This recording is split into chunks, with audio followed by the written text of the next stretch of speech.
ആ നീ വന്നോ? അച്ഛൻ്റെ ഷൂവിൻ്റെ കളറ് ഫേഡായി, വേറെ ഒരെണ്ണം വാങ്ങിക്കണം. എടാ സ്കൂൾ ഷൂ വാങ്ങിച്ചിട്ട് 6 മാസമല്ലേ ഉള്ളു, കുറച്ചാലും കൂടെ ഓട്ടോ പിന്നെ മേടിക്കാം. ഓ എങ്കിൽ മേടിക്കാം.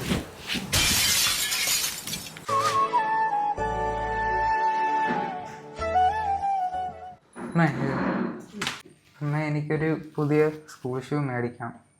നീ എന്താ അച്ഛനോട് പറയാത്ത? ഓ അച്ഛനോട് പറഞ്ഞിട്ട് ഇപ്പം മേടിക്കണ്ടെന്ന് പറഞ്ഞു. നമുക്ക് നാളെ പോയി മേടിക്കാം, അച്ഛൻ അറിയണ്ട. ആ നീ വന്നോ? സ്കൂൾ ബസ് ഇന്ന് ലേറ്റ് ആയല്ലോ മക്കളെ. അച്ഛൻ മഴ കാരണം ലേറ്റായി. ഈ വാച്ചിൻ്റെ ബട്ടൺ പോയി, ഒന്ന് പുതിയ മേടിക്കണം. ബട്ടണല്ലേ പോളു, വാച്ച് വർക്കാവുന്നുണ്ടോ? ആ വാച്ച് വർക്കാവുന്നുണ്ട്. എടാ വാച്ച് വർക്കാവുന്നുണ്ടെങ്കിൽ അത് പുതിയത് വാങ്ങേണ്ട ആവശ്യമില്ല, അത് അങ്ങ് ഉപയോഗിച്ചാൽ മതി. ഓ ശരി.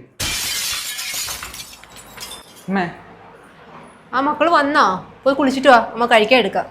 അമ്മ ഈ വാച്ചിൻ്റെ ബട്ടൺ പോയി, പുതിയ ഒരെണ്ണം വാങ്ങിക്കണം. മക്കൾ അച്ഛൻ്റെ അടുത്ത് പറയാൻ മേലായിരുന്നോ? ഓ ഈ വാച്ച് മതി, പിന്നെ എപ്പോഴെങ്കിലും മേടിക്കാമെന്ന് പറഞ്ഞു. അമ്മ ഒന്ന് പുറത്ത് പോവാ, അമ്മ മേടിച്ചോണ്ടിരാ, അച്ഛൻ അറിയണ്ട കേട്ടോ.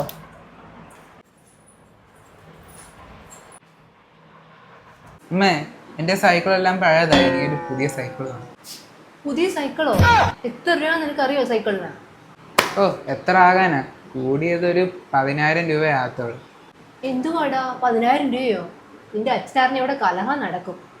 അച്ഛനറിയാതല്ലേ എല്ലാം മേടിച്ചെന്നത്, ഇതും അങ്ങനെ മേടിച്ചെന്നത്. നീയാള് കൊള്ളാലോടാ, 100-500 പോലെയാണോ ഈ 10,000 എന്നൊക്കെ പറയുന്നത്? ഏട്ടാ ഒരു കാര്യം അറിയോ? ഏട്ടനറിയാതെ ഇവനൊരു ഷൂവും ഒരു വാച്ച് മേടിച്ചു കൊടുത്തായിരുന്നു. ഇപ്പൊ സൈക്കിൾ എന്ന് പറഞ്ഞ് വന്നിരിക്കുക. എടോ ഞാനത് അറിഞ്ഞായിരുന്നു, ഞാനത് നിൻ്റെയൊക്കെ ചോദിക്കാഞ്ഞിട്ടായിരുന്നു. ഇവൻ ഇങ്ങനെ വന്ന് ചോദിക്കുമെന്ന് എനിക്ക് അറിയത്തില്ലായിരുന്നു.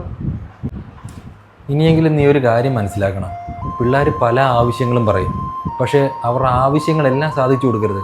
പുള്ളി അവരുടെ അത്യാവശ്യങ്ങൾ മാത്രം നമ്മൾ സാധിച്ചു കൊടുത്താൽ മതി കേട്ടല്ലോ. അപ്പോഴേ കുട്ടികളെല്ലാം നല്ല രീതിയിൽ വളരത്തുള്ളൂ.